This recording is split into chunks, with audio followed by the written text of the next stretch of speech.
నేనేమనుకుంటానంటే ఇది మంత్రివర్గంలో డ్రాపింగ్స్ ఉండవు, ఎవరిని తివ్వబోరు. చాలా కేటగిరీలో చెప్తున్నా, చాలా చోట్ల వార్తలు వస్తున్నాయి. కొండా సురేఖ, జూపల్లి కృష్ణారావు ఇద్దరిని తీసేస్తారు అని చాలా మంది చాలా రకాలుగా రాస్తున్నారు. సో కేటగిరికల్లీ నేను క్లియర్ చేయబోతున్నాను, ఈ మంత్రివర్గంలో ఎవరిని డ్రాప్ చేయట్లేదు. ఎందుకంటే వాళ్ళకి పర్ఫార్మెన్స్ సమయం లేదు, సంవత్సరం మీద 3 నెలలు మాత్రమే ఉంది.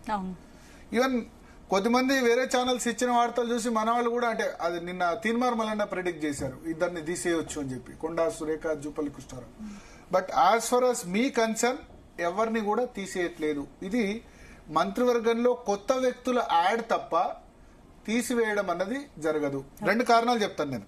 ఒకటి, ఇప్పుడు కొండా సురేఖను తీసేస్తారు అని చెప్తున్నారు. ఏ బేసిస్ లో తీసేస్తారు?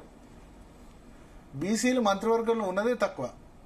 ఎంతమంది బీసీలు ఉన్నారు ఇప్పుడు ఉన్న మంత్రివర్గంలో? పొన్నం ప్రభాకర్ ఒకరు, కొండా సురేఖ ఇద్దరు మాత్రమే ఉన్నారు. సో 12 మందిలో 2 మాత్రమే బీసీలు ఉండి, ఇంకా వేరే బీసీ ఎమ్మెల్యేలు ఇప్పుడు బీసీ నుంచి ఎమ్మెల్యేలు లేకపోతే విజయశాంతికి ఇస్తారా ఎమ్మెల్సీగా, లేకపోతే వాకిటి శ్రీహరి ముదిరాజ్కి ఇస్తారా, లేకపోతే ఇంకా బీర్లా ఎలై యాదవ్కి ఇస్తారా, లేకపోతే ఆది శ్రీనివాస్కి ఇస్తారా? ఇట్లాంటి చర్చ జరుగుతున్న సమయంలో ఒక బీసీ మంత్రి, పైగా కొండా సురేఖకు ఒక స్పెషాలిటీ ఉంది, 2 కులాల మనం అడాప్ట్ చేసుకోవచ్చు. బై భర్త పద్మశాలి, మనకు తెలుసు పద్మశాలి సామాజిక వర్గం పెద్ద ఎత్తున తెలంగాణలో ఉంది. ఆమె భర్త కొండా మురళి మున్నూరు కాపు. సో 2 కులాలు అడాప్ట్ చేసుకోవచ్చు. ఆమె హాఫ్ పద్మశాలి అని చెప్పొచ్చు, హాఫ్ మున్నూరు కాపు అని కూడా చెప్పొచ్చు కదా. భర్త కులాన్ని కూడా ఐడెంటిఫై, ప్లస్ మహిళ. సో ఇన్ని అడ్వాంటేజెస్ ఉన్నాయి. ఎందుకు ఆమెను తీసేస్తారని వస్తుందంటే కేటీఆర్ మీద ఆ మధ్యలో కామెంట్ చేశారు కాబట్టి తీసేస్తారు.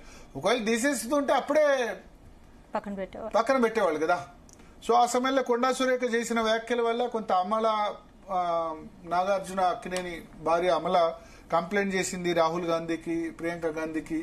ప్రియాంక గాంధీ కూడా అమలతో ఫోన్ లో మాట్లాడారని చెప్తున్నారు. బట్ ఆ ఎపిసోడ్ అప్పటితో అయిపోయింది. ఆ కారణంతో ఇప్పుడు ఎందుకు తీసేస్తారు? ఏమైనా వేరే ఏమైనా అలిగేషన్స్ వచ్చాయా? కరప్షన్ అలిగేషన్స్ ఉన్నాయా? ఏం లేవు కదా. ప్లస్ ముఖ్యమంత్రికి వర్గీయురాలు రేవంత్ రెడ్డి, ఆమెను ఎందుకు డ్రాప్ చేస్తారు?